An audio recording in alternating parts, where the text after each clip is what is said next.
हम सब रतन टाटा जी के विशाल साम्राज्य और उनकी कामयाबी को बहुत करीब से जानते हैं, है ना? लेकिन आज इस कहानी में हम कॉर्पोरेट दुनिया की उस चकाचौंध से थोड़ा पीछे जाएंगे। हम उस इंसान की बात करेंगे जो अरबों की दौलत और शोहरत के पीछे कहीं एक गहरा अकेलापन छुपाए हुए था। आज हम उन अनसुने दुर्लभ पहलुओं और संघर्षों को खंगालेंगे जो इस महान सफलता की कहानी में अक्सर छिप जाते हैं।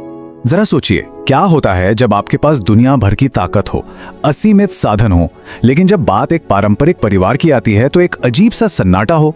ये सवाल एक ऐसे इंसान की सच्ची कहानी का मुख्य आधार है जिसके पास दुनिया की हर सुख सुविधा थी, सिवाय उस एक चीज के जिसकी हम सब ख्वाहिश रखते हैं।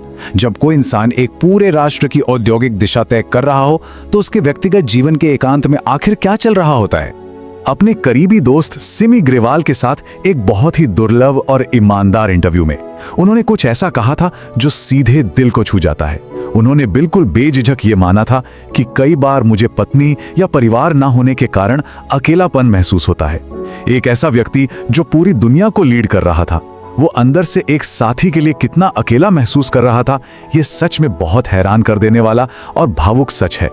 अब ऐसा बिल्कुल नहीं था कि वो कभी शादी ही नहीं करना चाहते थे, लेकिन उनका अपने काम में इस कदर डूब जाना और एक के बाद एक आने वाली कॉर्पोरेट जिम्मेदारियों ने बार बार उनकी व्यक्तिगत खुशी का रास्ता रोक लिया। उन्होंने खुद कहा कि वो कुछ बार इसके करीब भी आए, लेकिन बात नहीं बन पाई। यानी एक महान साम्राज्य बनाने की कीमत उन्हें कहीं ना कहीं अपने निजी जीवन की आहुति देकर चुकानी पड़ी।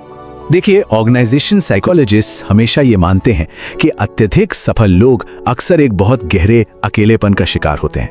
उनके आसपास हमेशा ऐसे लोग मंडराते हैं जो सिर्फ उन्हें प्रभावित करना चाहते हैं या फिर बस जी हुजूरी करते हैं। ऐसे माहौल में एक सच्चा, बिना किसी स्वार्थ का रिश्ता खोजना, एक ऐसा इंसान ढूंढना जो आपको आपके लिए चाहे, बहुत मुश्किल हो जाता है। अब एक ऐसे दिलचस्प हिस्से की तरफ बढ़ते हैं जिसने शायद उस वक्त कई लोगों को हैरान कर दिया था। बॉलीवुड का एक अधूरा प्यार। बॉलीवुड की मशहूर और बेहद स्टाइलिश अभिनेत्री सिमी ग्रेवाल के जीवन में कई असाधारण रिश्ते रहे, जैसे जामनगर के महाराजा और क्रिकेट लेजेंड मंसूर अली खान पटौदी। लेकिन सबसे दिलचस्प और गहरा रिश्ता था रतन टाटा के साथ। जरा सोचिए, एक तरफ बॉलीवुड की ग्लैमरस दुनिया और दूसरी तरफ एक बेहद रिजर्व्ड शर्मीला अरबपति। ये एक ऐसा बेजोड़ मेल था जिसकी उस दौर में खूब चर्चा हुई थी। आपको जानकर शायद हैरानी होगी कि बात लगभग शादी तक पहुंच ही गई थी। ये हमें बोर्ड रूम की भारी भरकम मीटिंग्स में घिरे एक इंसान के उस रोमानी पहलू से रूबरू कराता है जिसके बारे में कम ही लोग जानते हैं। हालांकि उनकी शादी नहीं हो पाई, लेकिन ये दोनों जिंदगी भर के लिए बहुत अच्छे दोस्त बन गए। एक ऐसा रिश्ता जो समय के साथ और भी गहरा होता चला गया। चलिए अब इस निजी किस्से से आगे बढ़ते हैं और उनके एक ऐसे प्रोजेक्ट की बात करते हैं जिसने पूरी दुनिया का ध्यान खींचा था, नैनो का संघर्षपूर्ण सफर। आज दुनिया भर के बड़े बड़े एकेडमिक संस्थान टाटा नानो को एक बेहतरीन केस स्टडी के तौर पर पढ़ाते हैं। ये इस बात का एक क्लासिक उदाहरण है कि जब एक बहुत ही दूरदर्शी और क्रांतिकारी विचार जमीनी और राजनीतिक वास्तविकताओं से टकराता है तो उसके नतीजे कितने हैरान करने वाले हो सकते हैं। यहां विडंबना देखिए, उनका सपना बहुत ही नेक था, एक आम भारतीय परिवार को खतरनाक स्कूटर की सवारी से बचाकर एक सुरक्षित कार देना। लेकिन मार्केटिंग की एक छोटी सी चूक ने इसे सबसे सस्ती कार का ठप्पा दे दिया। और हम सब जानते हैं कि हमारे यहाँ कार एक रुतबे की बात होती है। उस पर से कार में आग लगने की कुछ घटनाओं ने इस शानदार विजन को एक बड़े पीआर डिजास्टर में बदल कर रख दिया। और मुश्किलें यहीं खत्म नहीं हुई। नैनो को जिस भयंकर राजनीतिक विरोध का सामना करना पड़ा वो इतिहास बन चुका है। पश्चिम बंगाल के सिंगूर में जबरदस्त विरोध प्रदर्शन हुए, जिसके बाद मजबूर होकर टाटा को पूरा का पूरा प्लांट रातों रात गुजरात के साणंद ले जाना पड़ा। इस एक साल की देरी ने कार के प्रति जो बाजार का उत्साह था, जो बज़ था, उसे पूरी तरह से खत्म कर दिया। करोड़ों रुपए के भारी नुकसान और प्रोजेक्ट में देरी के बावजूद रतन टाटा जी ने जो रुख अपनाया वो काबिले तारीफ था। उन्होंने बिल्कुल साफ शब्दों में कह दिया, हम वहां नहीं रहना चाहते जहां हमारा स्वागत ना हो।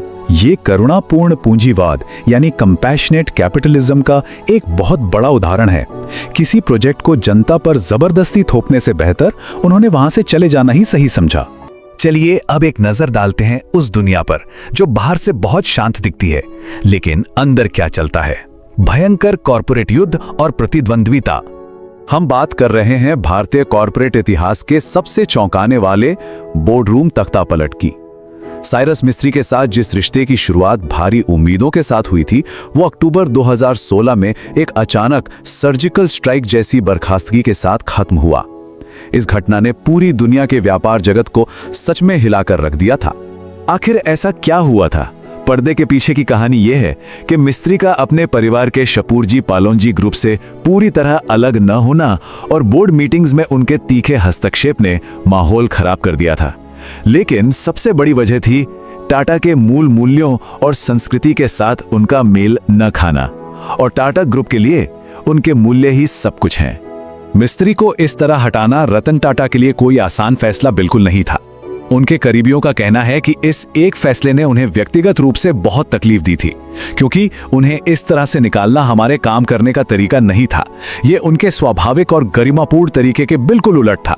लेकिन ग्रुप के भविष्य को बचाने के लिए उन्हें एक कड़वा घूंट पीना ही पड़ा। अब इस कॉर्पोरेट शक्ति के बिल्कुल विपरीत एक और पहलू देखिए, संकट में अभूतपूर्व सहानुभूति। 2008 के मुंबई आतंकवादी हमलों के बाद उन्होंने जो किया वो किसी भी बैलेंस शीट या प्रॉफिट से बहुत ऊपर था। उन्होंने हर पीड़ित परिवार से खुद जाकर मुलाकात की। जिन कर्मचारियों की जान गई, उनके परिवारों को उनके रिटायरमेंट तक की पूरी सैलरी दी, बच्चों की शिक्षा का आजीवन जिम्मा उठाया और बिना कोई कॉस्ट कटिंग किए ताज होटल को फिर से शान से खड़ा कर दिया। ये जो गहरी सहानुभूति थी ना, ये अचानक से किसी ठंडे एसी वाले बोर्डरूम में पैदा नहीं हुई थी। इसकी जड़ें बहुत पुरानी हैं। ये उस वक्त की हैं जब वो खुद एक आम कर्मचारी की तरह टिस्को में कोयला उठाया करते थे, या जब असम में उग्रवादी संगठन उल्फा ने टाटा टी को निशाना बनाया था और वो बिल्कुल अकेले उस खौफनाक संकट का सामना कर रहे थे। उन्हीं जमीनी संघर्षों ने उनके अंदर इस बेजोड़ करुणा को जन्म दिया था। तो इन सब बातों का अंतिम परिणाम क्या निकला?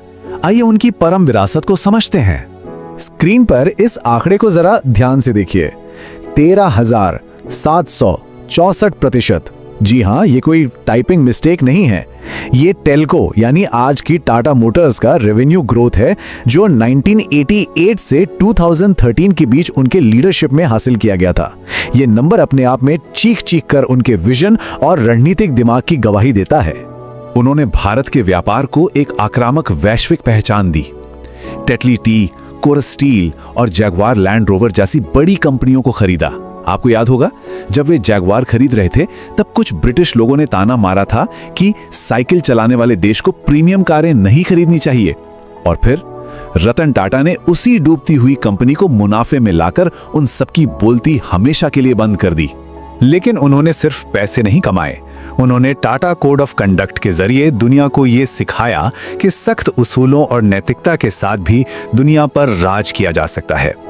उन्होंने ये सुनिश्चित किया कि इस विशाल कॉरपोरेट मशीन से जो भी भारी दौलत बने, उसका एक बहुत बड़ा हिस्सा टाटा ट्रस्ट के जरिए वापस आम लोगों की भलाई, उनके स्वास्थ्य और शिक्षा में लगा दिया जाए।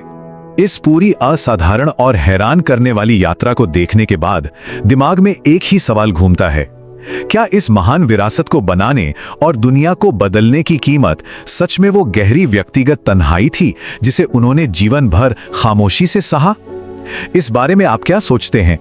इसी गहरे सवाल के साथ हम आज के इस विश्लेषण को यहीं समाप्त करते हैं।